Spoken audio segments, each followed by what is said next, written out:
Born in Blood by COVID Candy. Chapter 461 Mortified. Sir Cornelius' eyes were filled with shock. Just what was he looking at? What is that? The mayor said under his breath, leaning forward. From what Liam saw, the mayor had goosebumps. But they weren't goosebumps of danger. They were of excitement, and if Liam's senses were on point, fear. The tiny marble of void shot towards the ceiling, where it collided with the rose chandelier. Chick. Sh. Silence. Void didn't do anything against the chandelier. It didn't leave a single scratch. To its credit, it wasn't a large amount in the first place. But this whole place was definitely made by rank 6 materials. Liam glanced at the mayor's reaction. But the mayor's dumbfounded gaze was still pointed up at the chandelier, to the spot where the massive void had hit. Liam didn't even show him corruption. But in reality, there was no need to. After all, this wasn't a rundown of abilities. It was just a demonstration of the strongest of them. And in reality, Liam hadn't actually made any spells for his corruption. Besides some testing with mixing it with his darkness and chaos, he didn't have the time to make new techniques for it. So, it wouldn't be a lie to say it wasn't one of his strongest powers. And as it turned out, corruption didn't mix with chaos in the least. It didn't mix with darkness either. But didn't his black blade slash with both darkness and corruption? It did. However, it didn't combine the two elements. It merely used Liam's blood as a threshold between the two elements. In short, the two elements were slashing together at the same exact time. Not darkness and corruption slashing as one entity. For several moments, the mayor's eyes didn't move from that spot on the ceiling. But slowly, he looked back at Liam, still dumbfounded.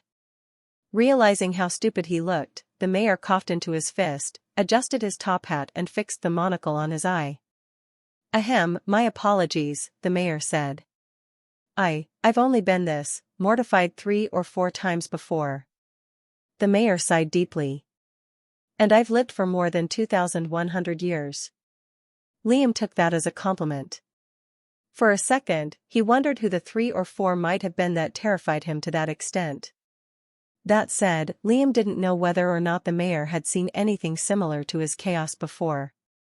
Everyone believed the Asuras had perished during the 1,000-Year War. But Liam's existence proved that they were still alive. He had to find out where. If he knows anything, I doubt he'll tell me. Silence. I don't need to see any more, the mayor said, raising a hand. I've seen enough for the day. Just answer one thing for me. Liam tilted his head as the mayor leaned forward. Do you have anything stronger than what you just showed me? Silence. Liam paused for a second. Then, he shook his head. There was no need to lie. It was the truth. Void was way stronger than all of Liam's abilities combined. Well, it came as a result of 2 powerful elements combining. The mayor let out a tense breath. If anything, Mr. Liam, your reputation has only been watered down. Liam made another snort that sounded like a chuckle. For that, he would have to thank the royals. It wouldn't be fair for someone like you to hang around the lower classes, the mayor said suddenly. I don't usually do this, but I'll make an exception just this once. Liam raised a brow as the mayor snapped his fingers. WHM. Out of nowhere, a crystal ribbon firmly wrapped around his right wrist. It was wafer thin, but had the width of 2 fingers side by side. Liam raised it to his face. It had the consistency of silk, yet shimmered like a river of flowing diamonds. A ribbon had no right looking that good. You'll have the same privileges of the elite class, the mayor revealed with a smile, and you'll be able to enter the highest floors. Liam raised his brows in mild surprise. The ribbons represented class. Some of the guests Liam saw entering through the gates wore ruby ribbons, and others had emerald. Are you sure? Liam asked. What if one of them doesn't want me there? The mayor chuckled, making Liam think he said something stupid. Most powerhouses are not man-children, dear friend. They'll look at you more like a tiger cub without fangs or claws. Suddenly, the mayor grew serious. But I warn you. Some of them you do not want to patronize, no matter how insulting or rude they seem. Please don't put me in a position where I have to take a side. Liam nodded in agreement. The mayor beamed. Great. We're done here then. Please, I've taken enough of your time already. Go, enjoy. Have some drinks, make new friends. I'll be with you if there's ever an urgent matter. We offer a wide array of games, but don't get addicted. The mayor winked. Liam nodded.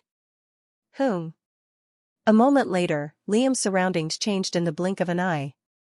He looked up. He was at the foot of the colossal mountain, at the red carpets where guests were being accepted into the hollowness of Mount Mayhem. Liam instantly put his hands in his overcoat's pockets to hide the crystal ribbon. There was no need to show it off and catch unwanted attention. Not because he was scared of being found out. The world knew Liam Royce pretty well by now. But because he just didn't like to speak with anyone unnecessarily. In controlled lines, well-dressed individuals were entering through the exquisitely decorated entrance. The sides of the red carpets were barricaded off with ornate little poles connected to one another. It was like a screening for an academic awards ceremony. And Liam absolutely abhorred celebrities. Let's quickly get this over with, Liam thought. I need to kill something or I'll lose my mind. At the same exact time, all of his powers were sealed. Liam's king's eye looked like any normal eye. His body didn't feel as strong as it usually did. He lost the ability to transform, to use his core, to use his mental waves. He was just a regular Joe, now. Without any further delay, Liam walked inside the mountain. Chapter 462 Games. Stepping foot into the entrance of Mount Mayhem, Liam felt like an ant entering a lighthouse. Which just so happened to be the most luxurious hotel on the planet. The walls were a shimmering golden, reinforced and covered with all types of ancient artwork embroidered within them. Some depicted a hero's triumph over a treacherous monster. Others depicted wars. Few depicted stories of love. All of them were easy to read and understand, just from a glimpse. At the same time, they flowed into each other seamlessly, forming one continuous diagram, no doubt drawn by a master. Such embroidery continued for as far as the eye could see, eventually converging onto the tip of the cone-shaped ceiling. The inside of the mount was even more spacious than the out. Dimensional magic, Liam thought. Space rings exist. Can he do the same thing for his domain? It wasn't too far-fetched to think so. Warm lights spiraled around the base of the entrance lobby, circling around the vast golden walls until it arrived at the peak. The air was crisp and sterile, as though there was an invisible air conditioner blowing from somewhere. It wasn't too cold. But it wasn't hot. It hit just the spot. Ingrained within the walls, though, were countless floors, each one slightly differing from another as they rose above. But even the base lobby had so much going on, Liam didn't know where to begin. It was circular in shape, but incredibly vast, and flowing with all kinds of life, both human and not. It was similar to a busy airport terminal, bustling with rich folk. Wide, tunnel-like corridors and spacious stairways here and there allowed for people to traverse up the floors. The tunnels themselves looked like wormholes to another planet, adorned with thousands of little lights resembling stars. Inscribed post signs pointed to different amenities. Looking around, Liam gazed over the ribbons of everyone present. By now, he'd realized that ruby ribbons were ranked just below crystal, judging by how strong their wearers looked. Below that was emerald, followed by quartz, platinum and gold ribbons wrapped around their wrists. It kinda defeats the purpose of a convention if everyone can flaunt their status, doesn't it? Except, the more Liam looked, the more he realized differently. Those with ruby ribbons didn't sneer and curse away the gold ribbon wearers that approached them. In fact, they responded with smiles and cheers and whatnot. It seemed like everyone was on their best behaviors.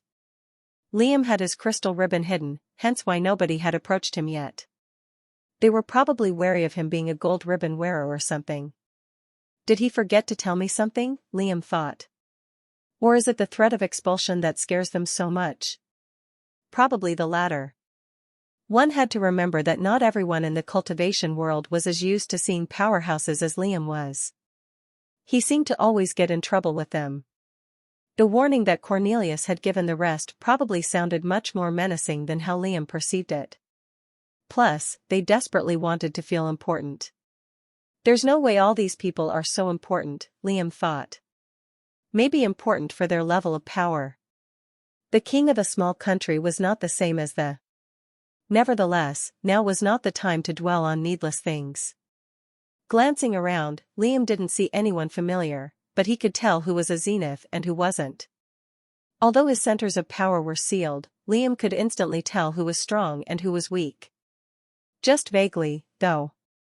However, just because he didn't have his king's eye or his mental waves didn't mean Liam couldn't tell based on appearance, demeanor, and gait. He still had his sea of consciousness.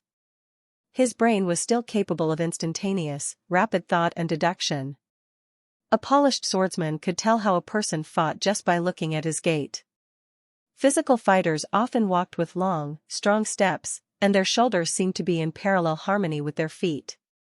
Swordsmen had a very subtle slant in the way they walked, as though it was a passive stance in case they wanted to unsheath their weapons. Spell fighters walked slowly, since they were cowards who always fought from a distance. Inscription and formation masters had this sparkling curiosity in their eyes, often giving everything a studying look. And, well, they took notes. Nerds. Truthfully though, everything Liam saw was extremely impressive. Liam didn't deny that. Every part of this place was like an architect's dream and an engineer's nightmare.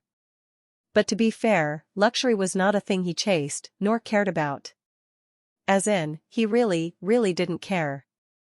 It made no difference to him whether he lived in a cave or lived here. It was the same. Liam contemplated whether or not to head for the highest floor straight away, to the powerhouses. But a moment later, he decided against it. I don't even know if the powerhouses are here, Liam thought. Liam was quite early to the scene. Perhaps entering first could be considered rude. Looking at the post signs indicating the various amenities the mount offered, Liam studied a few of them. Dragon Wars Fighting Pit. Floor 18. Drink Off Game. Floor 26. Pain Endurance Game.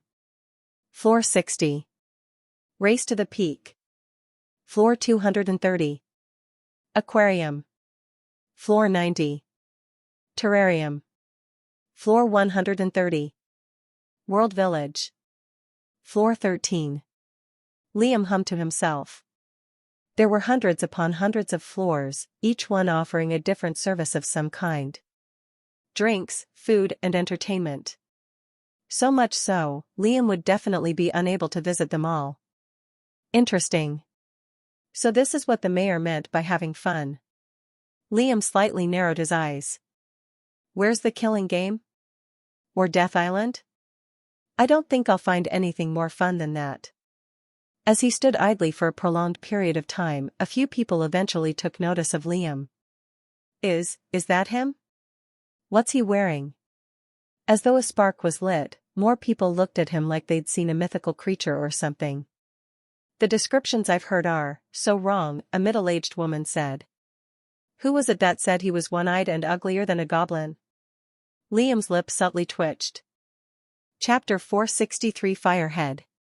Murmurs grew among the crowd, but Liam couldn't hear most of it. What's he wearing? Wanna go and talk to him? What are you, crazy? Have you heard the things he's supposedly done? You go do it. What's his ribbon? Someone check. I'm gonna talk to him. Did he come alone? Thankfully, before anyone managed to approach him, a slight commotion grew at the entrance of the lobby. A crystal ribbon had arrived. Those looking at Liam instantly snapped their attention to the entrance. Since they didn't know Liam's ribbon, they couldn't verify who he was 100%. In the first place, as renowned and infamous as he was, his reputation compared to a powerhouse was still tiny. Thus, they quickly turned their heads away. Liam didn't mind. He didn't care, quite frankly. Instead, he was also interested in who came through the entrance. Through the crowds of people, a sole individual walked in with a stoic look on his chiseled face. The man radiated a sense of importance and authority, oh. It was just Quan. The Hand of Light was dressed for the occasion. His hair was not like a lion's mane anymore. It was short with a military cut. A leather fur coat draped over his broad shoulders, reaching shin length. Underneath it, he seemed to have an updated version of the Alalian robe. It was made from black and white silk, wrapping around his body tightly. Strangely enough, the pants and the upper robe were separated. There was even a belt on his waist to hold it all together. Are regular robes out of touch or something? Liam thought. Why is everyone trying new things? Well, it was a little hypocritical for Liam to say that, but he still found it strange that the trend for clothes were shifting. As Quan entered, his gaze slowly swept above to admire the scenery. It was just him, and the rest of his clan was not with him. Still looking above, Quan was subtly amazed, but didn't make any dramatic expressions. Then, he lowered his eyes and looked at those present. Instantly, his gaze connected with Liam's. Quan raised his brows widely. It seemed like he was more amazed by Liam being there, rather than the scenery and the luxury. Oh, please don't tell me he's going to do what I think he is. A moment later, he made a beeline towards Liam. Quan was approaching him. Oh great, Liam thought. He was just about to turn around and head straight towards a tunnel, when a massive hand was placed on his shoulder. Quan was a massive man. Just his hand covered his entire shoulder. 1 second, boyo, Quan Moyong said with a friendly voice. Last I heard you were still asleep. Let's talk. Silence.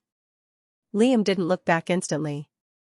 Instead, he looked towards Quan's hand with dead eyes. One word was spoken. Off. Silence followed.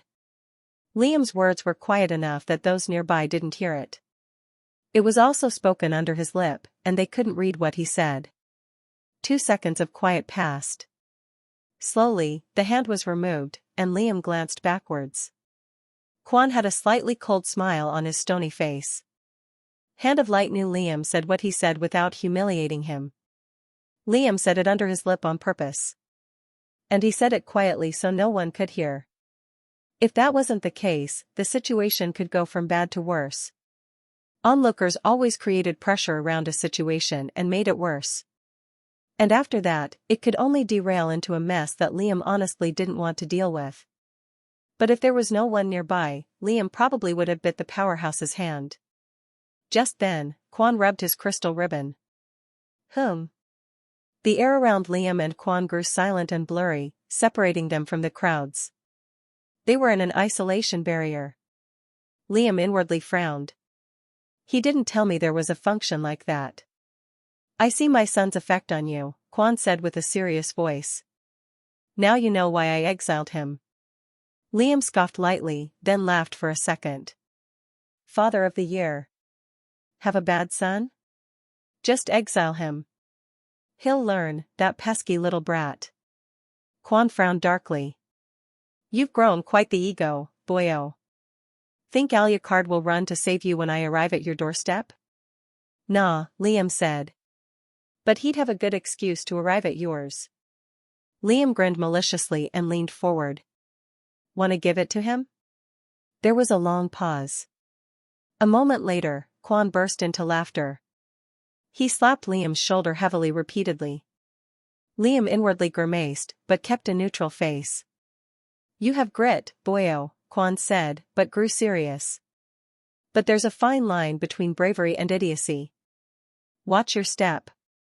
The talk was over. Quan rubbed his crystal ribbon again. WHM. And the isolation barrier dissipated. By then, a large crowd of people had gathered around the spectacle, but scattered when Quan and Liam had exited the barrier. I'm serious, though, Quan said. We need to have a serious talk. About? Liam asked. The reason this party was even made, Quan said. I'll drag you. Don't make this difficult. Liam grunted. fine. A moment later, the two made their way towards a tunnel. There was a figure who approached the two just then. It was a middle-aged man with fiery red eyes and long burning hair. As in, it was literally on fire, but it seemed to be a part of the man's appearance. The man smiled as broad as he could. He had a ruby ribbon, marking him as a celebrity. "I'm Firehead," exclaimed the man. "Pleased to make your acquaintance, sir. May I accompany you too?" An awkward pause. A cricket could be heard chirping in the background. Quan slowly looked at Liam. Liam slowly looked at Quan. And the two burst with mutual laughter at the idiot's name. "Head the opposite direction, boy," Quan said, still laughing as he walked away. "And change your retarded name." Chapter 464 Piss. It seemed as though Quan hated celebrities just as much as Liam did. It was just something about their narcissistic, self-loving, overly boasting, self-righteous demeanors that made his skin crawl. But the two found themselves in a lavish cafeteria with tables shaped like living jellyfish. Probably because they were. The cafe was themed with dim blue colors, and everything on the stupidly long menu was free. Looking through the wide windows opposite to him, Liam's eyes were met with a breathtaking view of the waters. It looked less like an ocean and more like a sea of stars, due to how clear the crystal waters had become. It was floor 139, even though Liam and Quan definitely didn't travel those many floors by foot. As Liam thought, the use of dimensional magic was being used here. Quan didn't seem too surprised, though, making Liam think this was something common among rank SIXS. "I mean, I can teleport already. Can't imagine what these people could do." Those seated around Liam and Quan snuck glances in their direction, but looked away as Liam's gaze met theirs. "Weirdos." Liam looked at Quan, who was currently sipping down a succulent yellow drink that strangely kept multiplying itself. It looked like piss. And seeing Quan enjoy it gave Liam a strange sense of childish satisfaction. "So," Liam said with a little impatience in his voice, "tell me the big secret reason this meeting was made." Quan gave Liam a displeased look, then proceeded to sip up the remainder of his urine, even letting out a sigh of refreshment. Liam nearly laughed, but his expression didn't change. Quan activated the isolation barrier once more. Then, he heaved a long sigh. "Never thought I'd discuss this with you of all people," Quan said. "But here we are." Liam said nothing. But Quan had to be the least self-aware person on the planet. "I think there's something sketchy going on," Quan said quietly, even though no one could possibly hear him. "Someone is planning something, and I can't put my finger on what it is." "You think?" Liam said with a slight frown. "You're not even sure?" "I am," Quan said with a mild glare. "Otherwise, there wouldn't be so many powerhouses, literal enemies, coming together like this." Quan narrowed his eyes. Icorians would never enter the same room as their sworn enemy, unless it's to kill them. And yet, the Queen just decided to swing by? She didn't do this for fun. It's probably because of the two new powerhouses. A new alliance could be made here. A power imbalance that could lead to war. Quan's face was heavy, and his tone was grim. Except Liam really couldn't make himself care. "I think you've forgotten who you're talking to," Liam said. "I'm not even a zenith yet. None of this concerns me." Well, in one sense, it did. However, it was far too early for Liam to get involved in world-scale conflicts. He couldn't affect them, so why bother? These weren't his waters. It was better for him to stick to issues pertaining to rank 4 and rank 5 zeniths. Rank 6 was too far away for the likes of him. Even rank 5 was, but at least he could more or less survive when around them. Quan paused for a second, then sighed. "You're not wrong." A pause. "But you know you're marked for death, right? Icorian royalty are a vicious breed of people." "Right. The promise for revenge." Liam almost forgot about that. But he was still breathing, right? Maybe they had a change of heart? As if. "I'll deal with that when it comes to it," Liam said. "I don't think they'll send the Queen herself to kill me." Quan laughed to himself. You never know. Regal as you think she is, appearances could be deceiving. Liam didn't know what Quan meant. He paused, then arched a brow. Don't you rule over the dual empire's lands? You know, the one the queen was allied with, end.Velben. Liam grinned. The way I see it, your name comes before mine on the kill list. Silence. Quan gave Liam a cold look. Who do you think you're talking to? I can defend myself just fine, boy. Do you think my inaction equals weakness? Liam shrugged. It is still an action. Silence. Quan scoffed. It seemed as though he forced himself to calm down. Liam was purposely pulling his leg, after all. You remind me of him more and more, Quan said with a frown, rising to his feet and preparing to leave. Why take over the dual empire's lands? Liam asked suddenly. Was it the abominations you wanted to study? Quan shook his head. Most of the abominations slowly died off after the Empress did. Just a few remain now. Shame. Liam would have liked to study a wider array of abominations to understand why they were so morbidly unique.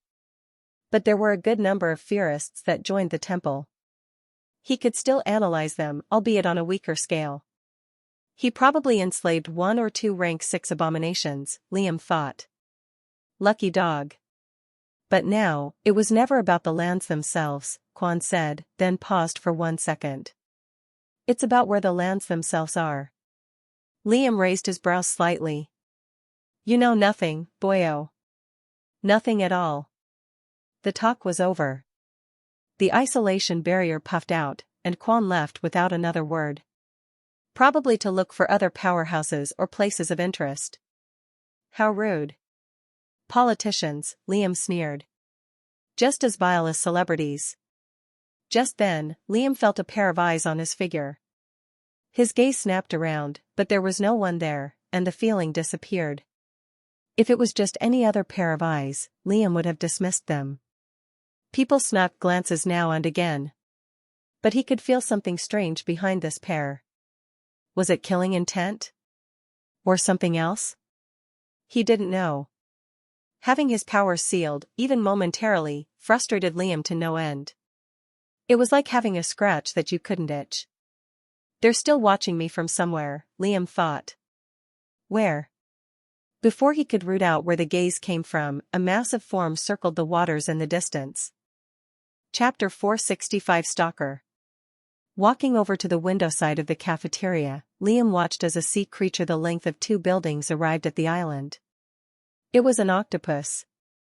Except, at that monstrous size, width and length, it couldn't be called an octopus anymore. It was definitely a kraken. But it was still a peak rank 5 magical beast. Atop the kraken was a middle-aged man with short aquiline hair and hard, ocean blue eyes. All signs pointed to the man being an Oceaner. A few folks in the cafe seemed to recognize the man. Another celebrity? Disgusting. It's Bill, a woman said. An inscription master by the looks of it. Bill McGill. Liam creased his brows in confusion. He had never heard a name so stupid in his entire life. Nevertheless, he didn't care about some small-time celebrity. Liam began treading his way through a tunnel. A few people recognized him, vaguely whispering behind his back. And yet, the strange pair of eyes burned a hole in his back.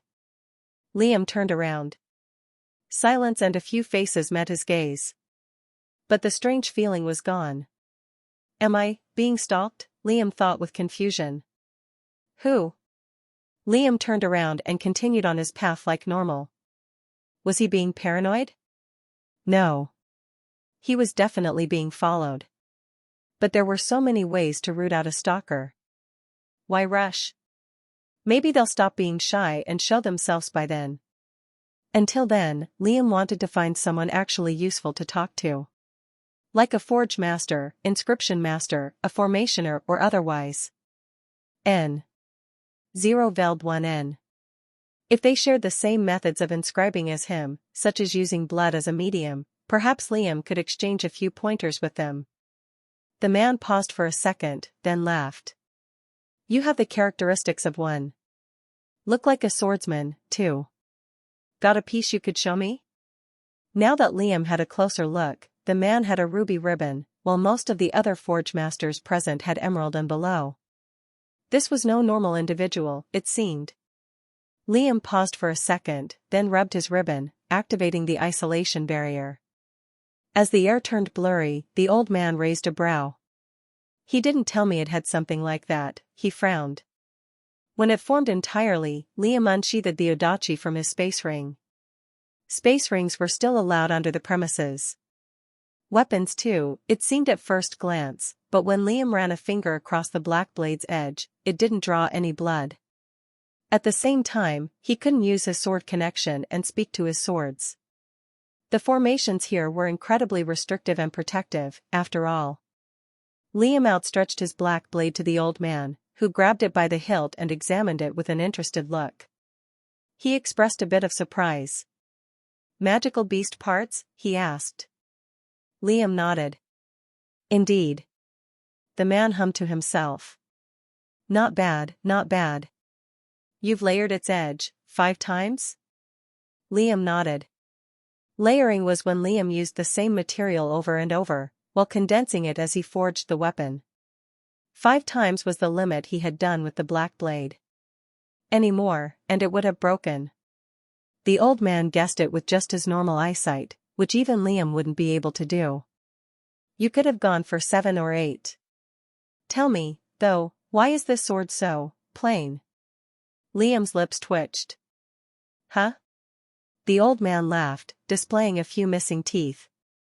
I mean, it's plainer than bread, son. It has no specialty. Wait, no, it does. Slashes. Just slashes? Do you lack creativity, or are you just stupid? Liam forgot one of the characteristics of a blacksmith was to be as insulting as they could when it came to weapons and forging in general. One couldn't blame them. Their insults came from a place of fashion. Chefs viciously cursed at their coworkers all the time. Thus, Liam didn't curse at the man straight away. Instead, perhaps this was finally a chance to learn something beneficial. Explain. Chapter 466 Canvas. Swinging, stabbing, and cutting with Liam's black blade a couple of times, the old man heaved a long sigh. It was clear that he wasn't a swordsman. He didn't even seem like a fighter of any kind. It's simple, really. You've added nothing to this weapon. Nothing at all. It has no individuality. It's just a sword that you swing left to right, up to bottom. Liam pursed his lips, as though he was thinking deeply. Now, correct me if I'm wrong, Liam said, but last I heard that's exactly what a sword is. The old man laughed. You lack creativity, son. A moment later, the man's expression grew heavy and serious. A sword is what you want it to be. You could be the sword itself. If your 2 hands can change one shape into another, what stops you from changing the idea itself? end.E/1-B-1-N. There was a moment of silence. Liam didn't even know the old man's name yet. And yet, there was something about his words that held weight. Importance and wisdom. In short, he was asking Liam to redefine what a sword really was. Not just confine himself to what the norms were. Didn't Liam already do that with himself? He distanced himself entirely from humanity, and all its behaviors. Beneath those sharp, golden eyes were nothing but vile disgust, cruel sadism, unending greed, bottomless hunger, merciless violence, and pure bloodlust. Among other things, of course. What stopped him from doing the same for his swords? Sword connection already altered their personalities, but their base functions were the same as normal. That had to change. Liam would have to make them unique. However, Liam had already done that with the breaker blade. Perhaps no other sword could do what the breaker could. It flowed through his shadows, which not to man. What's your name? The old man said. Mine's Kamjeen, or the Iron Hammer, if you were gonna ask at all. I wasn't, Liam responded, causing the old man to laugh at his joke, only to realize that he was serious. Liam Royce. Liam didn't recognize the man's features. He was probably from a smaller, less-known country that lacked a powerhouse. Oh. Kamjin raised his brows in surprise. I've heard about you. To think you were a forge master all this time. The man didn't seem uncomfortable around Liam. Nor did he have any scorn or admonishment in his eyes when knowing who Liam was, or what he did. Kamjin started moving, and Liam followed. I'm still being followed, Liam thought. They're a dedicated one. Both of them arrived at a controlled area with hundreds of wooden target dummies stationed apart from one another. Liam instantly felt some of his powers returning to him. For one, his physical strength and his sword techniques. Here and there, groups of people were testing their weapons on the dummies. And no matter how viciously they slashed them apart, they couldn't break the humanoid target dummies. They were obviously inscribed. They suck, Liam thought as he assessed their sword techniques. Eventually, Liam and Kamjin arrived at a free target dummy. Groups of people paid particular attention towards them. You go first, Kamjin said. I want to embarrass you in front of the others. Liam glared at him. You know I'm not a zenith, right? Your weapon is rank 5 item, isn't it? This place is special, Kamjin countered. It puts all the weapons under one level. All that matters is how they're made and the techniques you use. Silence. Liam didn't know that. But okay. Why not? Fine, Liam answered, lightly gripping his odachi and bending his knees. Shing. A black streak made a wide arc around the wooden dummy's head. Liam reappeared behind it. And slowly, the head rolled off. A few seconds later, the severed head wobbled, then an invisible force pulled it back to its head. There were a few gasps. And people started clapping. Wow, Kamjin said, clapping his hands slowly. It was hard to tell if he was genuine. I'll be honest, I didn't think you'd actually cut it. Liam scoffed. My turn, Kamjin said, taking slow steps towards the dummy with the wooden sword in his hand. Watch closely. Then, with no particular form or special technique, the blacksmith slammed the wooden sword across the inscribed dummy's chest. Boom. The dummy was disintegrated almost instantly, and not a trace of it remained. Chapter 467 Bill McGill. A long, quiet silence followed. Liam had no clue what he just witnessed. What exactly happened? The puppet that countless zeniths couldn't damage, the old man erased from existence. The onlookers had dumb expressions. The iron hammer gave Liam a broad, cheeky smile. Ha ha ha. The dumb look on your face makes this little pissing contest worth it. That's not even a sword, Liam said with a frown. It's a bomb. You can't just change a concept of a sword so. Where's the flames? Kamjin interrupted with a cheeky expression. Did you see a wisp of fire? There was a pause. In truth, Liam didn't see any element being used. But due to the way the dummy was incinerated, he assumed fire was used. Except, it wasn't. Now that he thought about it for a second, he realized something. The puppet didn't disintegrate all at once, although it seemed like it did. It disintegrated from the point of impact first, then continued rapidly across the entire wooden puppet. Meaning, something had spread from the weapon as it made contact with the wood. 2 seconds of silence passed. Liam vaguely figured it out. And it was a little shocking. Although the sword was wooden, and looked extremely blunt, this was not the case. In fact, it was actually stupidly sharp. But it also had a special ability. When the bokkan hit the puppet full force, the sharpness spread across it evenly from the point of impact. It continued like so, festering like a disease, until it seemed like the puppet was instantly eviscerated. Forging-wise, this weapon was a wonder. And the material was actual wood.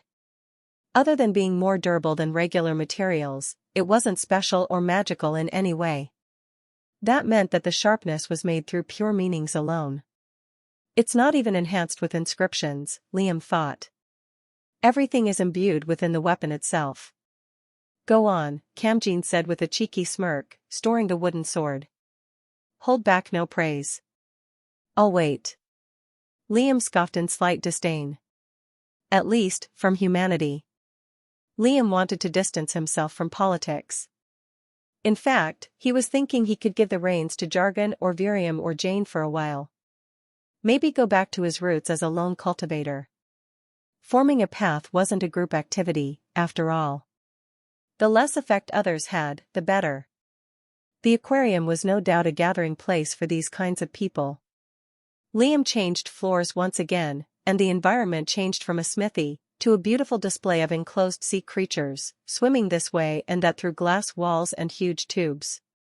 Octopus sharks, gemfish, ice axolotls, and incredibly rare animals were being showcased. As they swam by, their shadows were cast through the mirrors.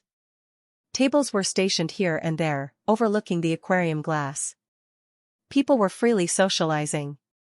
Food and drinks were offered, too. Quite frankly, Liam was bored out of his mind.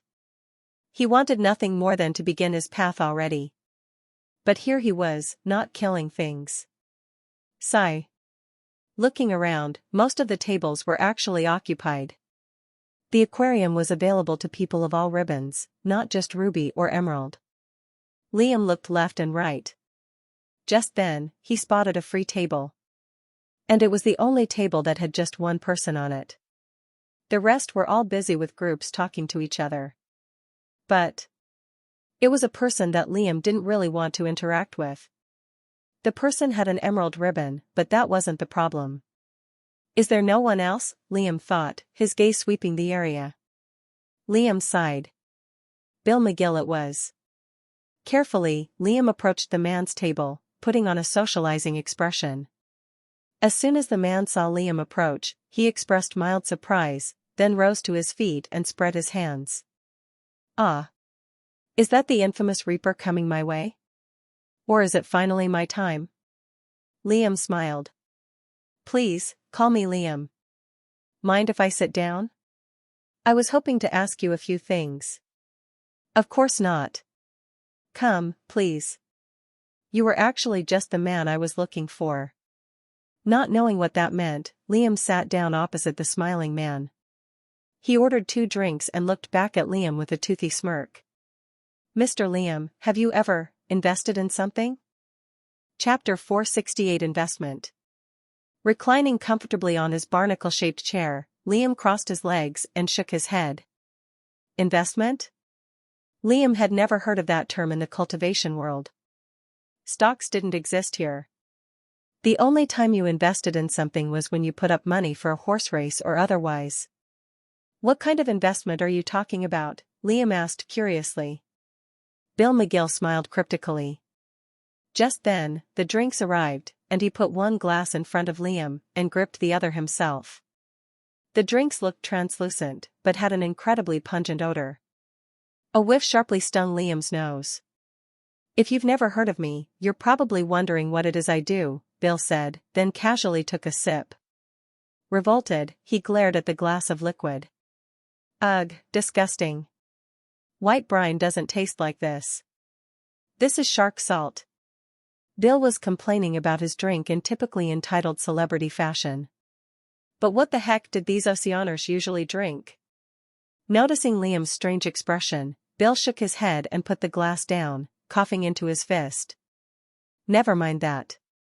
Apologies. I lost myself for a second there, Bill said. As I was saying.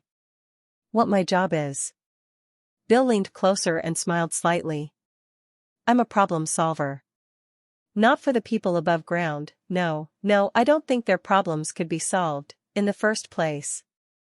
I'm talking about our buddies living in the depths.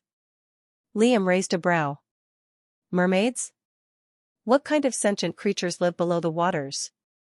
Bill laughed knowingly, subconsciously taking another sip of his drink and spitting it back out again. Sorry, force of habit. Anyway, the majority of people don't actually know about the complex ocean systems below. Almost everything is sentient there, man. Even Craigie is. Liam raised his brows.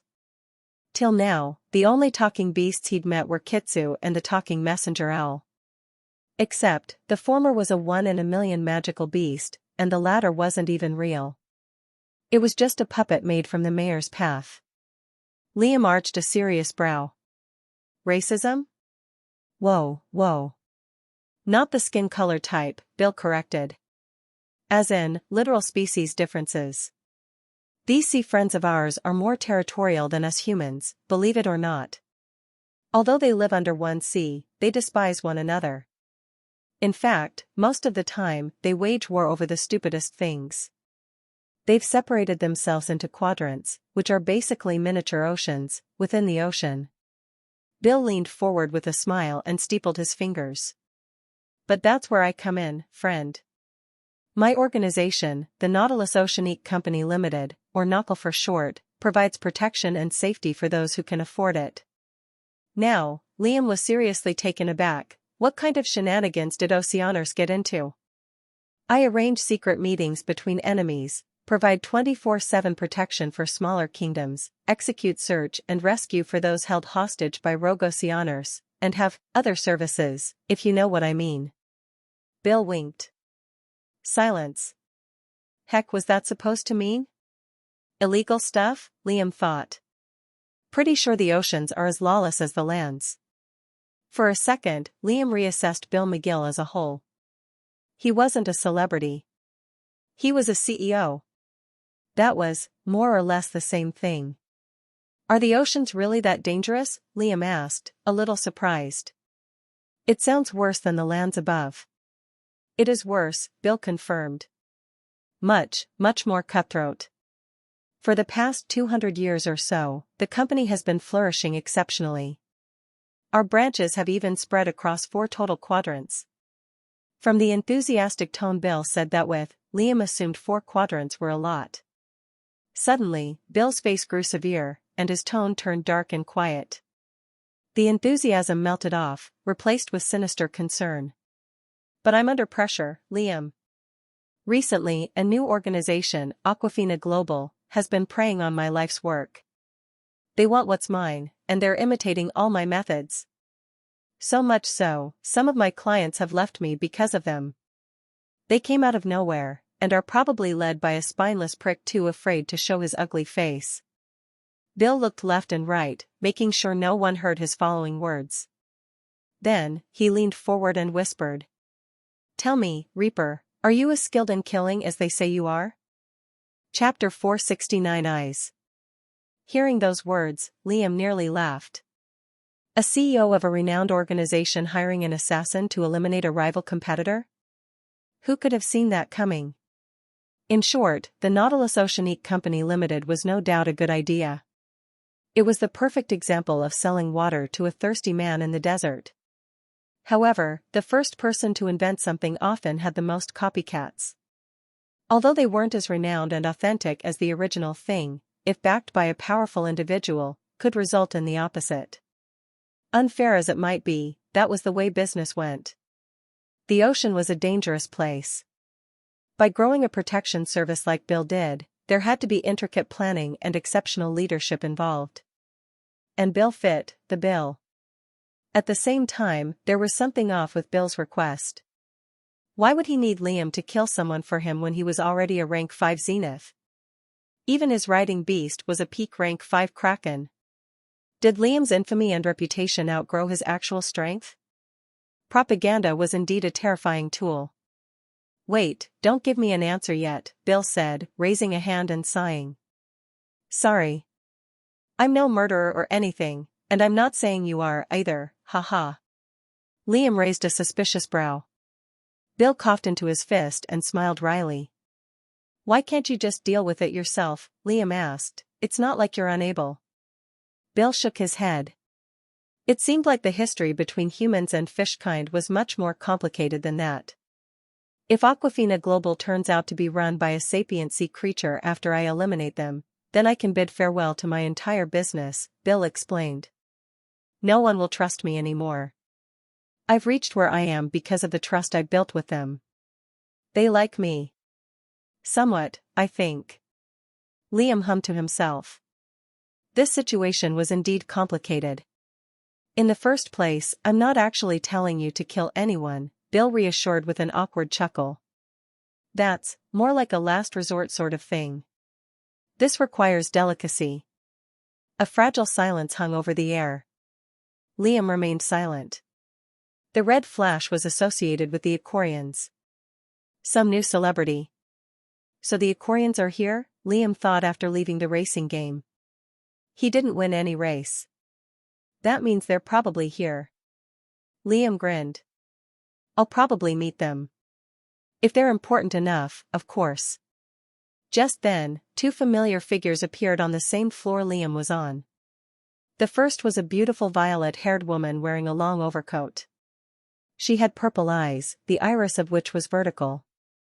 The second was a handsome, red-haired man with a rigid build and wise features. His vermilion irises seemed to have a profound light in them. Of course, these two were none other than Rin and Nord. Groups of people flocked to them almost instantly, swarming them in a stream of unending questions. But, wasn't Liam equally famous? Yes. But for different things. Liam was famous for murder. Nord was famous for being the giant's heir. And Rin was famous for being an incredible forge master and fighter.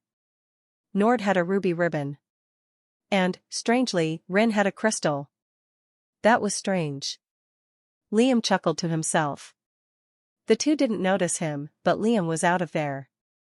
He wasn't about to hear another hypocritical speech about his morality by an idiot. He was treading through yet another tunnel, intending to head to the peak, when a figure appeared beside Liam. Truth or dare? A quiet, slightly melodious voice belonging to a middle-aged man whispered to his side. Annoyed, Liam looked to his side. And the most breathtaking pair of eyes met his gaze.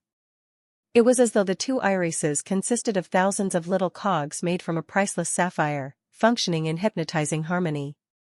This was no doubt a powerhouse, and the crystal ribbon on the man's wrist was more than enough proof. Chapter 470 Truth or Dare.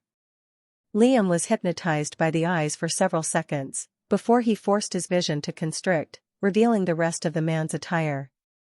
It was a slim, slightly short man reaching 5 feet 5 inches in height. He had smooth, alabaster skin and slender, unblemished hands and limbs. His long hair was a smooth, corvid black color with streaks of pearly white, styled to a loose man bun. His attire reminded Liam of a modern scientist well-versed in biology and chemistry, but with accents that made it seem like it came from the past. An air of knowledge naturally permeated around this man. Like it was attracted to him by nature. At the same time, there was something witty about his expression. It wasn't arrogance, or maybe it was. But it was deeper than that.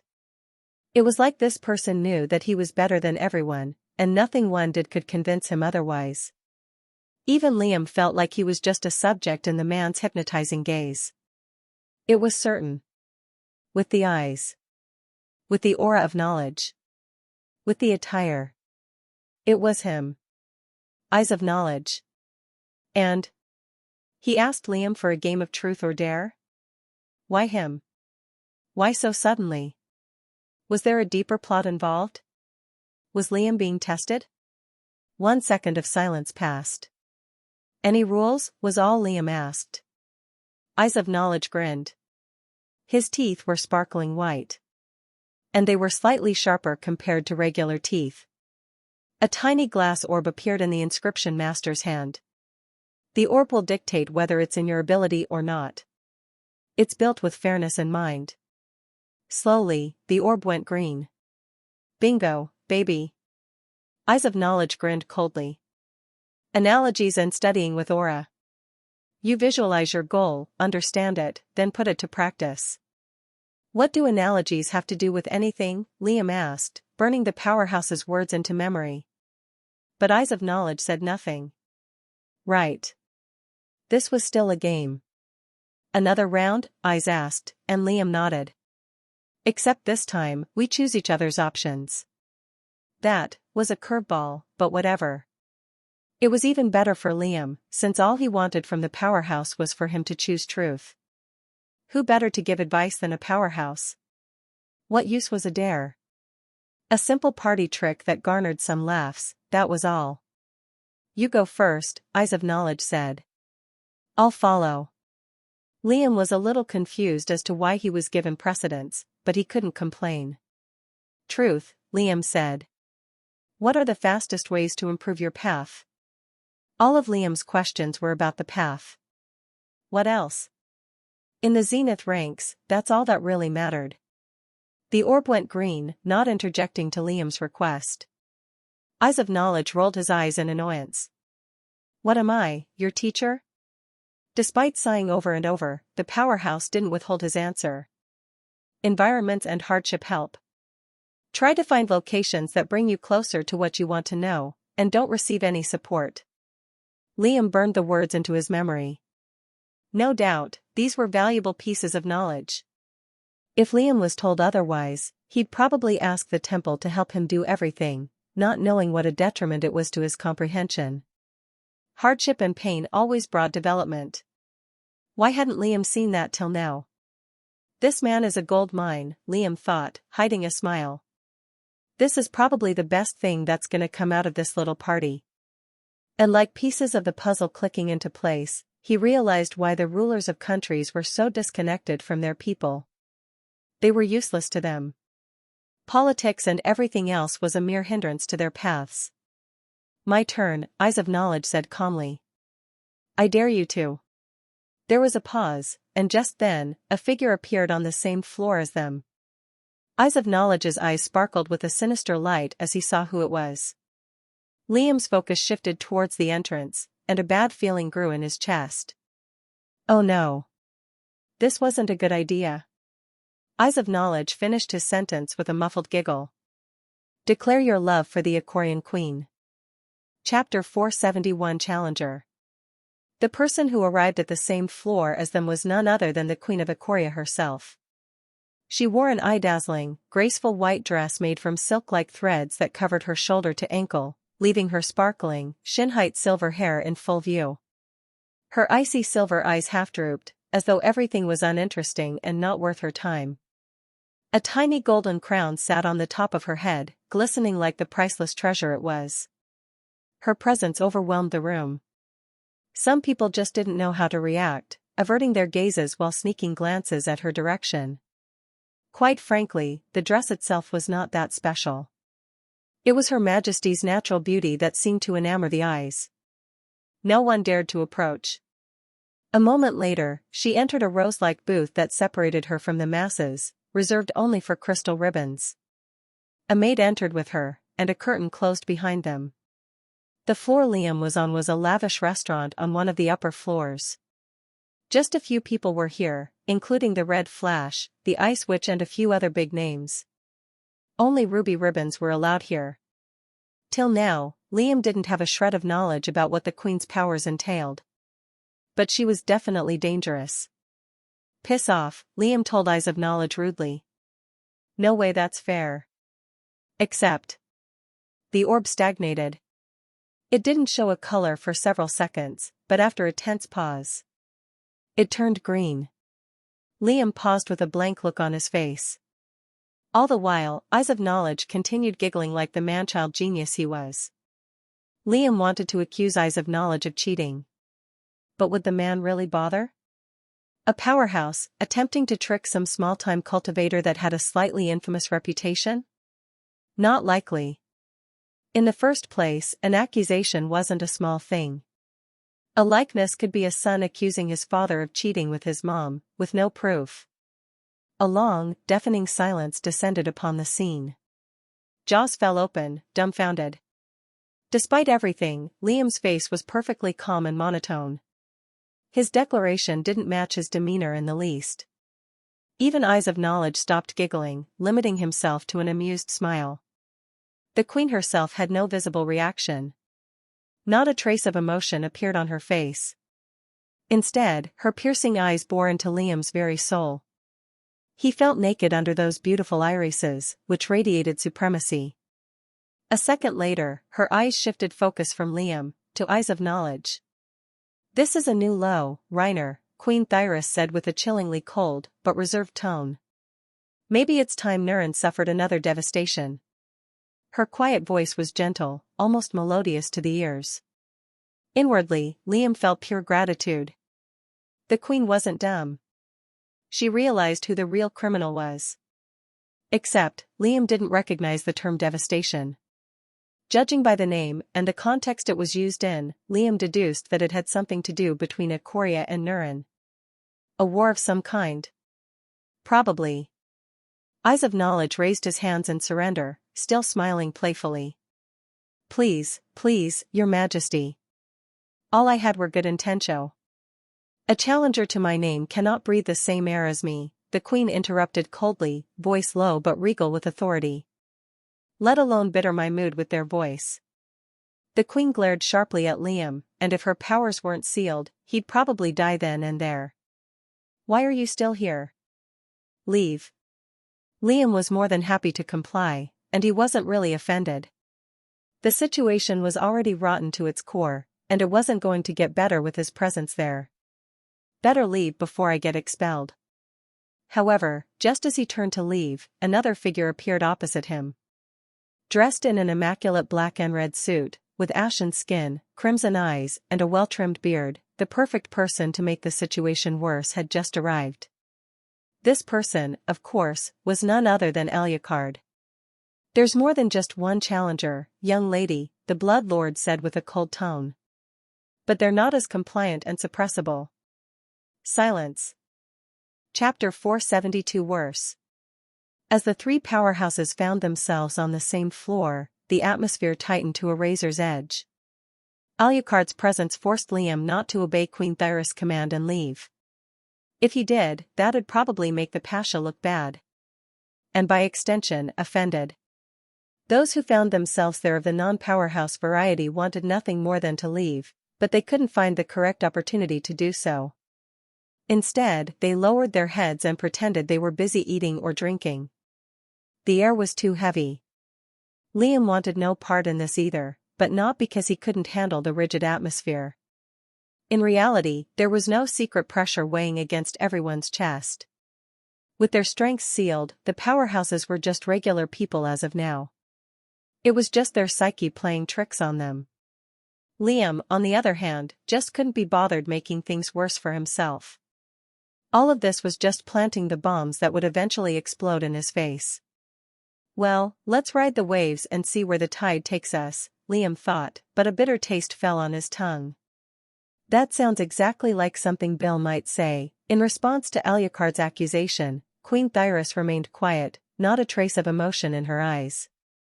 Liam was just a bystander here. There was nothing he could add, nor wanted to add, nor had to add. A moment later, the queen spoke with a silver tongue forged in arrogance. Don't address me like an equal. There's only so much grace and patience I have for you and your ilk. Alucard's eyes grew colder.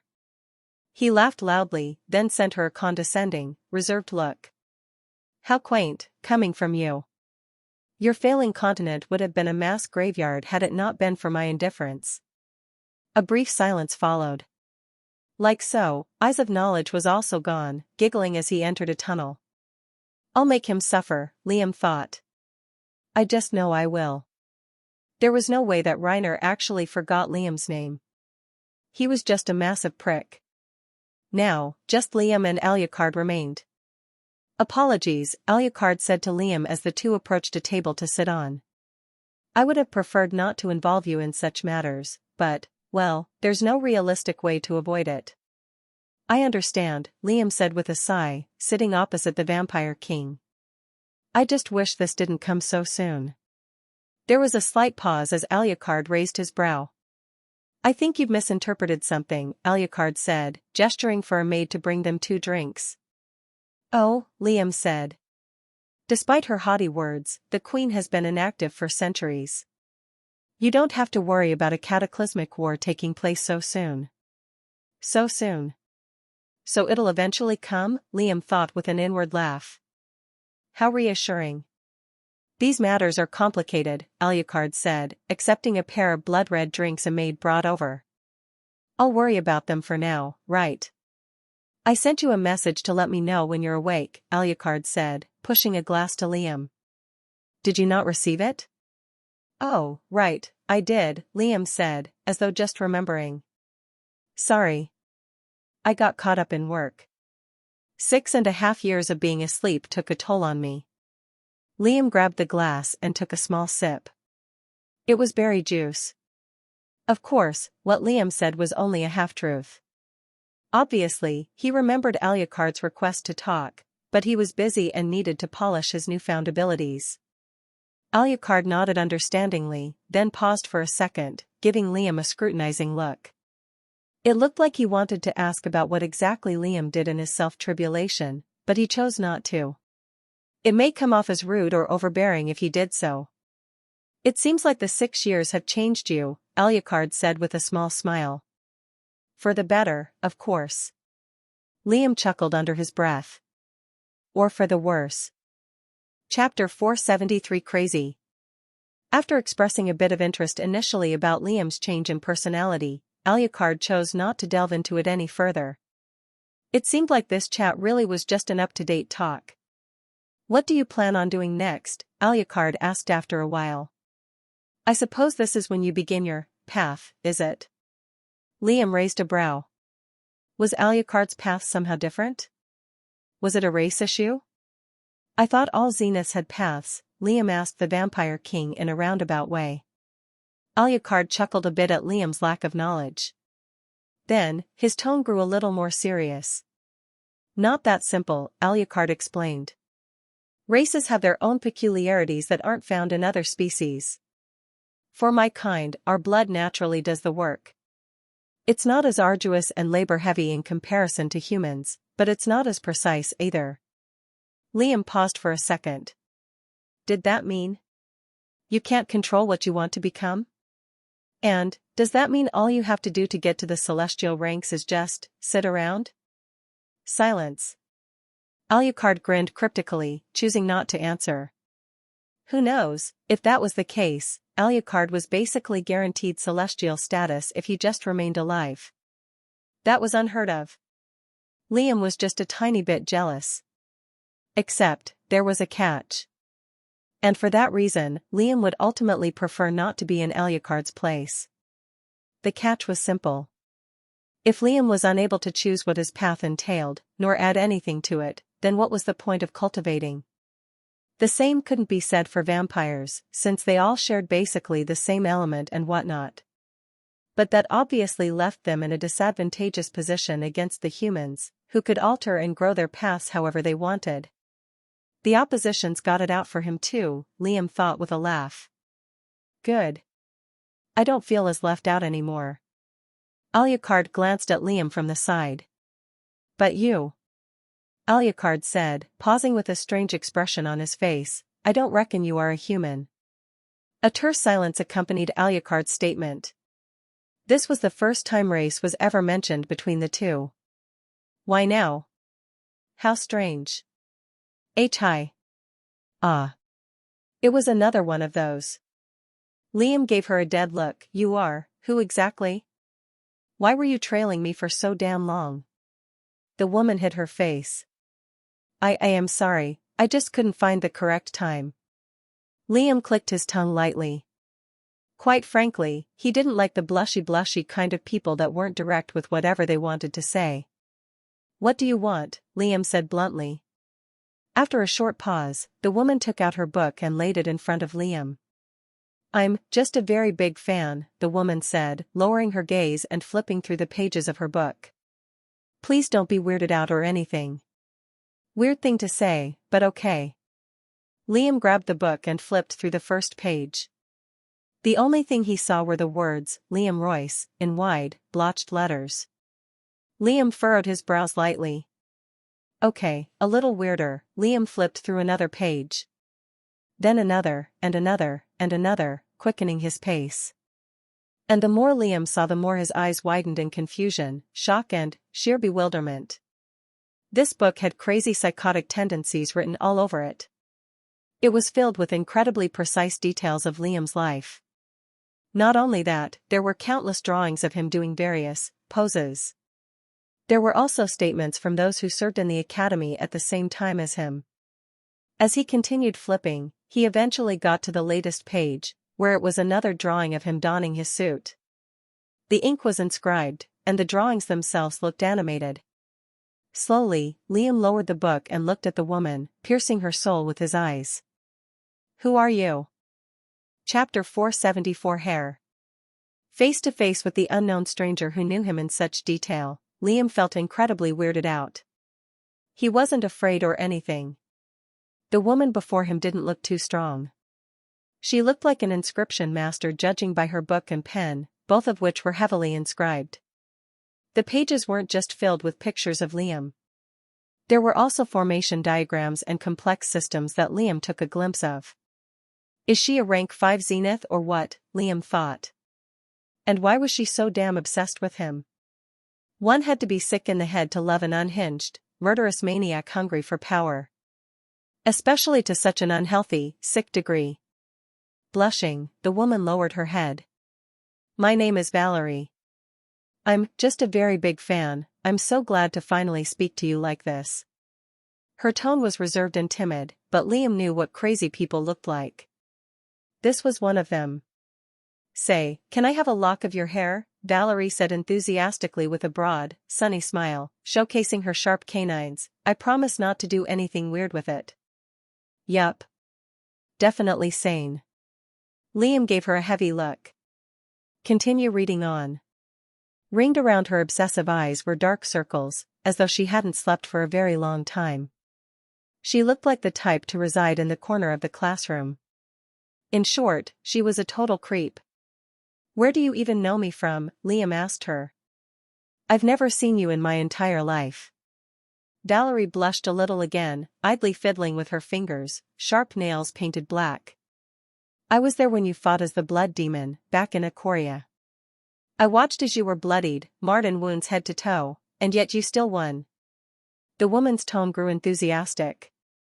I've been looking for you ever since. Silence. That far back? That meant that this person had been following him his entire life? An idea. I still need to have the temple run by someone if I'm gone somewhere. And there are abominations to study and analyze, but I won't be able to multitask so many things at once. As Liam considered it, Valerie looked like she was resisting the urge to bite her nails. She seemed worried about Liam's response. What do you want in exchange? Liam said. A lock of. I'm not giving you my hair, Liam interrupted with a slight frown. A few pairs of your bloodiest clothes. I'm not giving you my clothes either, Liam interjected again, or anything pertaining to me. Okay. But I get to join, right? Valerie said with newfound excitement. Liam had a feeling she was going to do those things anyway. You're not allowed to annoy me, either. And you do know this benefits me more than it does you, right? Valerie nodded repeatedly, like her head was gonna fall off. Am I in? Liam shrugged his shoulders. She seemed happy with it. Yeah. Whatever. Valerie jumped up and down in joy.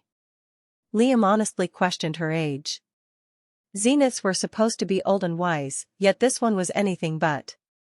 I'm leaving now, Liam said. You can find the temple and tell them I sent you.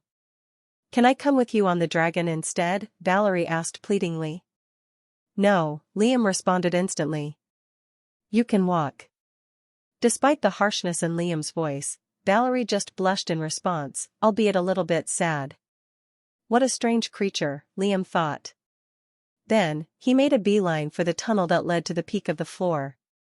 Just then, a familiar, mock-filled voice rang out to the entrance of the restaurant. Look who it is, a handsome young man with red eyes said, laughing.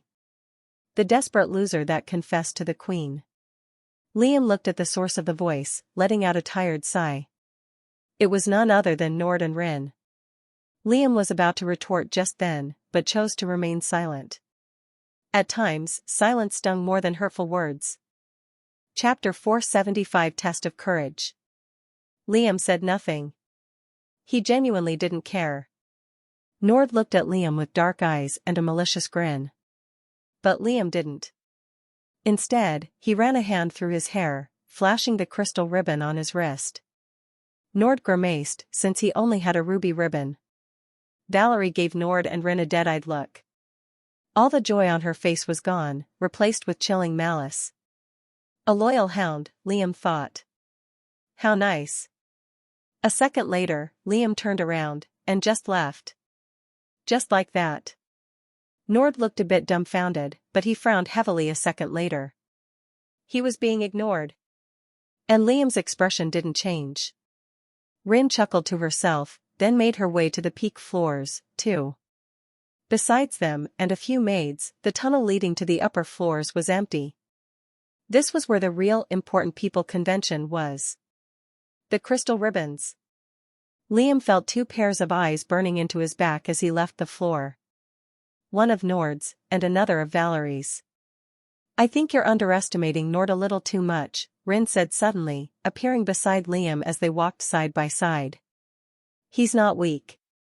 Just a little retarded. You're the chip on his shoulder. Ah. Poor Nord. Hated by his own group. Almost pitiful. Almost. Didn't ask, Liam said with his face forward. I'm the chip on all your shoulders. Where's the runt? Rin laughed. Nessa? Didn't come once she knew you would be here, Rin said. It's good to see you, by the way. Can't say the same, Liam retorted, his face still forward. Rin chuckled in response. You look less and less human each time we meet. Who knows, maybe next time you'll grow horns. By the bar side, Liam spotted a tall, muscular woman sitting by herself. She had long, unkempt leaf-green hair that flowed over her back, and she was drinking something. She was over 7 feet tall. Her arms were exposed, revealing the layers of powerful, tanned muscle underneath, covered with unhealed scars. Her clothing was similar to something the Amazonians might wear in the forest. Except, the amount of exposed skin was very little, other than the arms and shoulders. Her eyes were dark green, and hardened for war. Her face also had a few scars that contrasted with her skin. That's the Zaltar powerhouse, I'm guessing, Rin muttered beside Liam. Spirit of nature. Made sense. That explained the tanned skin and hulking form. As expected, the queen was here too, sitting beside a foreign-looking man. He had a native look to him, with ancient, aged attire adorned with little trinkets that hung off his figure. At the same time, he wore a red blindfold around his eyes, with animalistic tattoos covering parts of his exposed skin. And that is the Dragonmancer of Urunia. Liam had never heard that term before. Is he actually blind? Well, we say goodbye here, Reaper, Rin said with a sinister smile as she moved away, waving at him with her fingers. See ya. A moment later, Rin walked over to the space the queen and the Dragonmancer sat in, greeting both respectfully, before the air around them grew blurry. Liam scoffed. Well. Now what? Ucladd was busy with Eyes of Knowledge, and the queen's table would never accept him. That left the hulking figure sitting by herself over the bar. I never approach anyone, but standing around like an idiot won't accomplish anything. The goal was finding a backup in case the alliance with Ucladd fell apart. Liam was still a pigeon living beneath the eagle's nest. As Liam approached the bar, Spirit of Nature made a gesture for 2 empty glasses from the bartender. Why? Mind if I sit beside you? Liam asked respectfully. Spirit of Nature let out a deep laugh that belonged to a demon, not a woman. Of course not. Her voice was also quite deep, but was still somewhat feminine. A moment later, the bartender brought over the 2 empty glasses.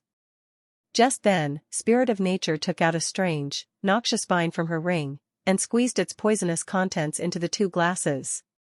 But first, the woman smiled ear to ear. A test of courage. Chapter 476 Drink of Death. The sound of thick, viscous liquid pouring into 2 separate glasses rang out for several seconds, before coming to a stop. A whiff of its smell passed through Liam's nose, causing his face to wrinkle in disgust. One had to remember that Liam was indifferent to even the most severe of pain. And this was just a smell. And yet, it made him recoil with just how vile, noxious, and nauseating it was. Spirit of Nature, yeah, right. Aren't the Amazonians supposed to be friendly or something? So much for that. We call this the Urues, spirit of nature said with a sinister grin. Her teeth were blindingly white. The drink of death. Spirit of nature's accent was a little thick. She was speaking to Liam in the Alalian tongue, meaning she had studied it probably moments prior to this party. It was the equivalent of a Russian person speaking English. How charming, Liam said with a monotone voice. Have anything named the drink of life? Spirit of nature laughed deeply for 1 second. We do, she confirmed. But we serve those in weddings and ceremonies. Moments of happiness. This is not one of them. Well, I have quite a few rings if you're willing to tie the knot with me, Liam said with clear sarcasm in his voice. But I warn you, most of them are filled with corpses. Mostly of beasts, but some might be of the human variety. Confessing first to the queen, and now me? Spirit of nature scoffed heavily. If you can joke, you can enjoy a drink. She nudged a glass towards Liam, and grabbed one herself, raising it and waiting for Liam to pick up his own. It was merely 25 milliliters of, whatever the vine juice was, but it still looked lethal to swallow. Green and viscous, it bubbled and gurgled, as though the drink was alive. If it was being tormented and begging to be put out of its misery. Ah, aren't we all, friend, Liam thought to the drink. Aren't we all? A second later, Liam drank it all in one gulp. Liam gulped with a numb mouth. Mockingly, he sighed as though he was refreshed. Lovely. Have any more? Spirit of nature blinked. Then started laughing as loud as she could, uncaring of the other powerhouses that may or may not have felt annoyed. Do not dare me to bring out something stronger, little one, Spirit of nature said, clearly bantering. I certainly have more. She released Liam's neck from her grip, then turned to him completely, placing her elbow on the bar table. You look more like a, how do they say it in your language? Playboy than you do a real man. I stand corrected. Silence. Liam sighed dramatically. What can I say? Of all the sins I'm guilty of, my charm has to be the greatest of them. No, Spirit of nature said pitifully. It would be your cold-blooded killings, Reaper. Silence. Liam slightly scoffed. So you knew who I was all along. How can I not, Spirit of nature said with a solemn tone, running a hand through her unkempt, long hair. But I would be a hypocrite if I held who you are against you. Then, her tone grew a little heavier, and a malicious glimmer flashed in her green eyes. I have killed more. Fair enough. Spirit of nature. Liam wondered if her name coincided with her personality. Not killing unless it was absolutely necessary, sort of like the processes occurring within nature itself. Though, when the killing did happen, it was vicious and cruel beyond the realms of man. Certainly, that's what she looked like. At first glance, at least. That made Spirit of nature just a little more menacing by Liam's assessment. You've killed more because you've lived longer, Liam retorted with a little smirk. Give me time. I'll break records. Chapter 477 A Success. The talk with Spirit of nature was going, surprisingly well. She seemed to have taken a liking to Liam despite his morbid reputation and blatant sarcasm. Liam imagined that the Amazonians were the superstitious, secluded type that never bothered except with their own. Part of that was true. Why else would Spirit of nature push him to gulp down a glass of poison before choosing to speak with him? Her demeanor reminded Liam of the Spartans. Serious folk built and raised for war, but laughed at the grimmest of times. But he had passed whatever test she was putting him through. And she wasn't hard to speak with. So, Spirit of nature said, reclining backwards and running a hand through her wild hair. What brings you to me? Besides my feminine charm, of course. She winked. I don't think you possess any, Liam said bluntly, and the woman laughed. Spartan. I can't call you Spirit of nature. Give me a name? Naomi. Liam raised his brows. You sure it's not, Jack or something? You are pushing it, Reaper, Spirit of Nature laughed slowly, daring Liam to continue with her fearsome eyes. He did not. I wanted to know more about Zaltra, Liam said, changing the topic. What kind of place is it? Big forest, Naomi answered tersely. Lots of rain, bugs and animals. How descriptive. You said something about the outer lands, Liam repeated. What is that, exactly? All lands besides our own are the outer lands, Spirit of Nature explained, cracking her scarred knuckles. We excluded ourselves from your societies ages ago, but our tribes unanimously agreed on entering the political field. Tribes. So they were a tribal country. The way Spirit of Nature spoke also indicated that she wasn't the only one who made the decisions. You've come here to build relations with other countries? Liam asked with a raised brow. Somewhat, Naomi answered. Not in terms of an alliance, but neutrality. We still want nothing to do with you people. Spirit of Nature smiled lightly. No offense, of course. Well, some countries were brave enough to try invading Corsa, but, well, not even a memory remains of them. That kinda makes sense, Liam thought. Alucard did mention his indifference with Ikoria, which prevented it from becoming a so-called mass graveyard. If it was his intention to kill away up-and-coming powerhouses to further his own strength, he would have already done so. And that was just a little more terrifying. Liam glanced at Alucard, whose figure was obscured with a blurry barrier. Liam imagined him calmly watching the world behind a dark pane of glass, biding his time. Like a spider in its web. Cheer up, Spirit of Nature interrupted with a smug smile. It wouldn't hurt Zaltra to have you as a contact. Naomi laughed under her breath. The lesser of the two evils, I suppose.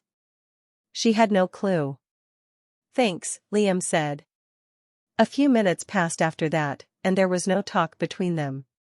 Eyes of Knowledge continued conversing with Alucard, and Queen Thyris, Rin and the Dragonmancer likewise. However, after a while, Quan arrived at the scene.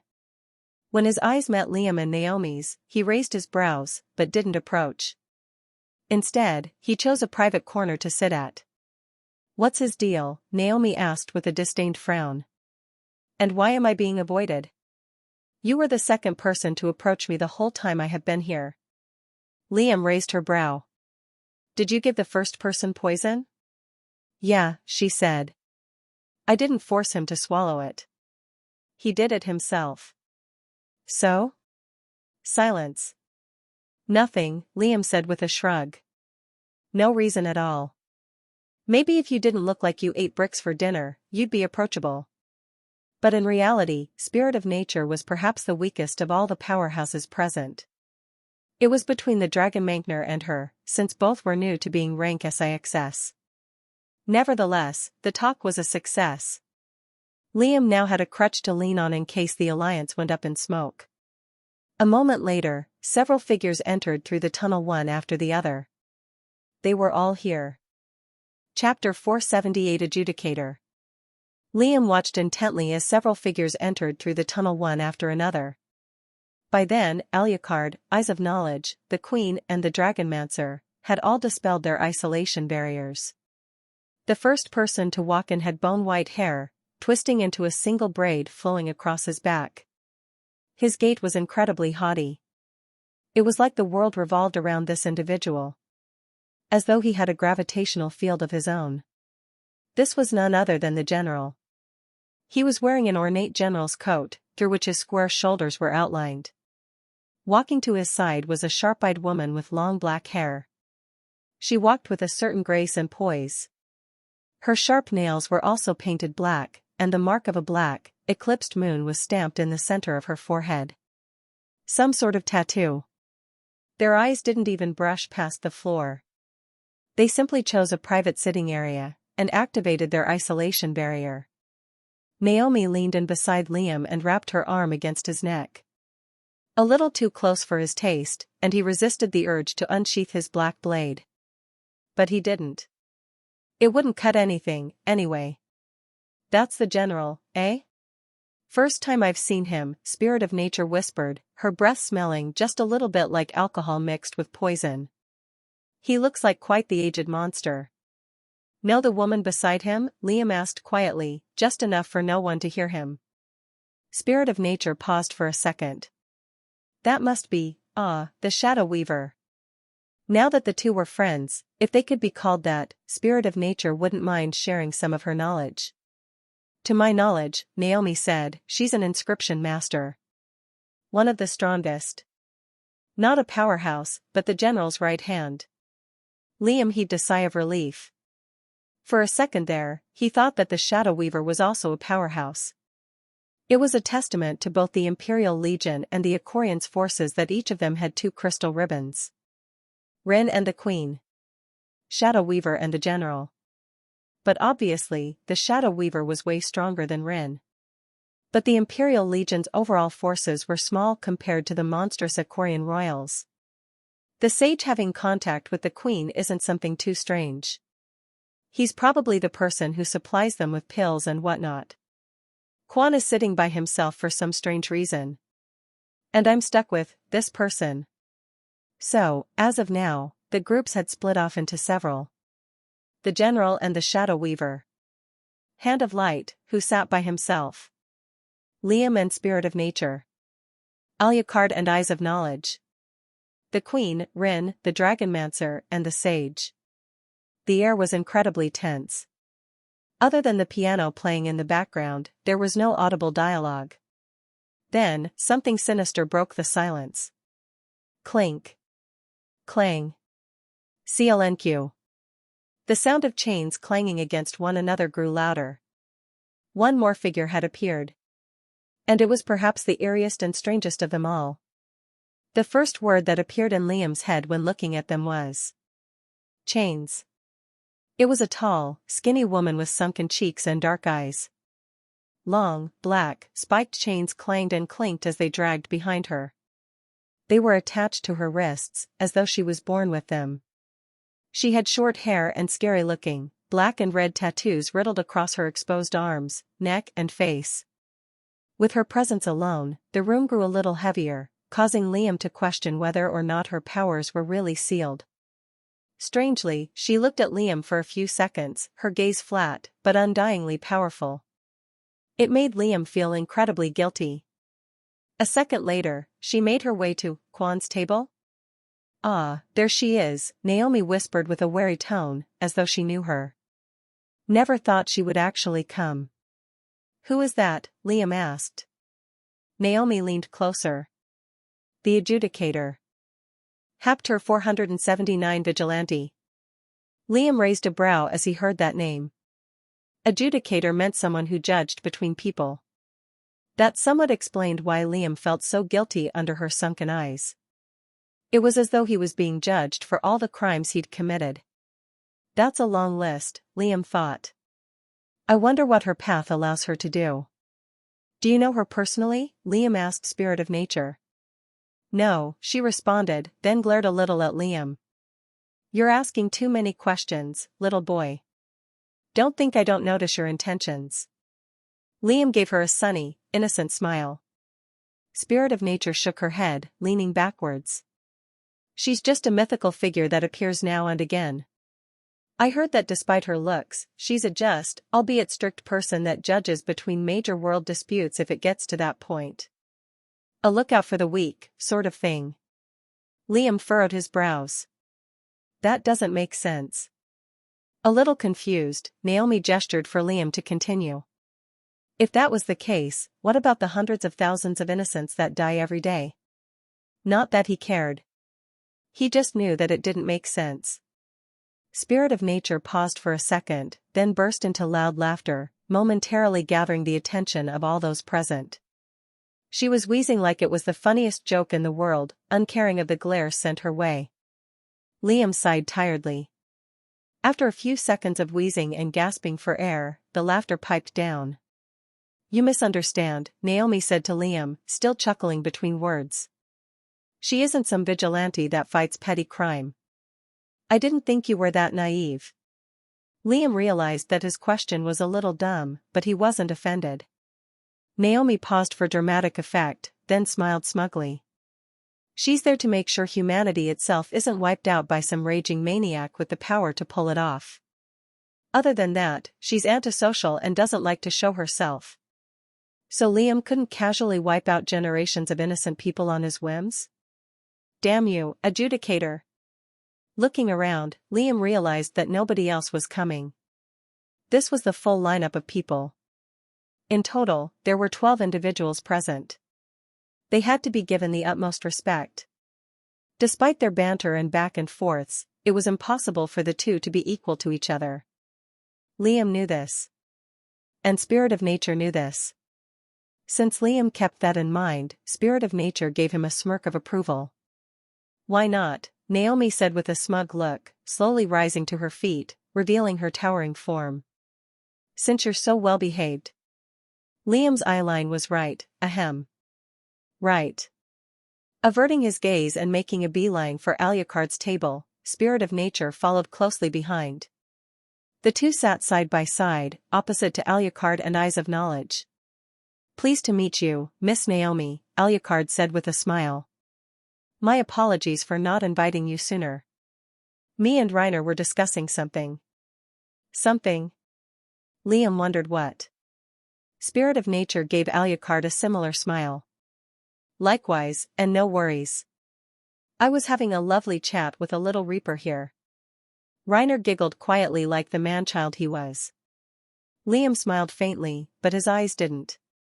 I never knew you two had connections with one another, Naomi bluntly told Alucard and Eyes of Knowledge. Are Nurin and Corsa allied? Silence. The two were taken aback by her bluntness and sudden question. Inwardly, Liam laughed. It was a good idea to bring her along. Good manners dictated that Naomi didn't question Alucard and Reiner's relationship. Who was she to come and question them like that? Except, this was a party to socialize. And she was blunt by nature. Plus, she could get away with it. Alucard chuckled and didn't seem offended. Reiner here helped me and my progeny invent our own inscription method. We're not particularly allied, but we are on good terms. Wow, Naomi exclaimed genuinely, raising her brows at Eyes of Knowledge. I wouldn't suppose you could help us make our own inscription method, could you? Zaltra is, embarrassingly, still in the Stone Age. Eyes of Knowledge gave her a cryptic smile, his hypnotizing eyes swirling. Depends. I would no doubt love to visit a foreign country like yours. Reiner paused for dramatic effect. In exchange, you have to give me the most valuable thing you possess, and allow me to study it in private. Chapter 480 Stardust. In response to Eyes of Knowledge's ridiculous request, Naomi simply laughed in his face. That request was plain stupid, and it benefited Reiner more than it did Naomi. Sure, an inscription method made by possibly the best expert in the world was something priceless. And quite frankly, the offer was too alluring to give up without a second or third thought. But all powerhouses had exceptional treasures and wonders in their belongings. One had to remember the kind of person Eyes of Knowledge was. It was in his name. Who knew what he could do with studying ancient artifacts? Replicate them? Remake them? Duplicate them? No one could tell. There was just something dangerous about that deal that everyone instinctively felt. Maybe it was the private aspect of it. But there was a good reason Eyes of Knowledge probably made that a condition. He wouldn't want any interruptions to his studies and annoying monetization of his work. In that sense, he was similar to Liam. Spirit of Nature chuckled under her breath and shook her head lightly. I'm afraid that's not possible. Eyes of Knowledge shrugged nonchalantly, losing interest in the topic. Shame. A brief silence descended on the table as neither side chose to break the ice. A maid came through and placed 4 individual drinks for everyone present. Alucard gave Liam an inquisitive look. Had a good night? Liam sighed. So. Nothing too dramatic. I've lost more than I gained, I think. Alucard, Naomi, and Reiner laughed as they each took sips of their drinks. Noticing their cheerful demeanors, if any of it was genuine or not, Liam had a thought. Looking around the floor, it was a bit surreal knowing that, sooner or later, The people gathered here would eventually kill one or the other. There was no avoiding it. The world was always in a state of conflict. Peace was preparation for war, as Queen Darius put it. Just then, crystal rays of light shimmered within the center of the floor, growing into a human silhouette. The mayor had appeared. His smiling eyes shot left and right, assessing his guest's mood. "Forgive me for being late," the mayor said apologetically. "I had several issues to take care of. A certain pungent stink had to be expelled." "What was I thinking?" He shook his head. "I would be a fool if I didn't make this trip worthwhile for you all. I propose a game." With the enthusiasm the mayor spoke with, one would expect an outcry of cheers and roars. But there was just silence. This was not the common crowd. It was filled with killers and crazies. No one shared his excitement. The mayor didn't seem fazed, though, and he continued with the same giddy voice. "But before I get to what this game is, I'd like to display the reward it comes with." "Whom?" The mayor made a circular gesture, causing a crystal portal to form in front of him. A moment later, he stuck his arm into the portal. And slowly, he pulled it out, along with a small, perfectly spherical object that crackled like lightning and shimmered like crimson blood. Liam's interest was piqued. Reiner's eyes widened as much as they possibly could, faced with a foreign object. Spirit of Nature raised her brow in confusion, not knowing what it was. Alucard's slitted eyes narrowed in an attempt to understand what that was. The general looked calmly amused. The queen tilted her head. Quan looked surprised, but didn't know what was happening. The adjudicator's face didn't change. Shadow Weaver's lips curved into a smile. The sage squinted his eyes to see what it was. Rin's irises constricted vertically. And the Dragonmancer's face remained neutral, his eyes still hidden by a blindfold. The mayor grinned broadly, seeing so many reactions to the object. "I call this, Stardust."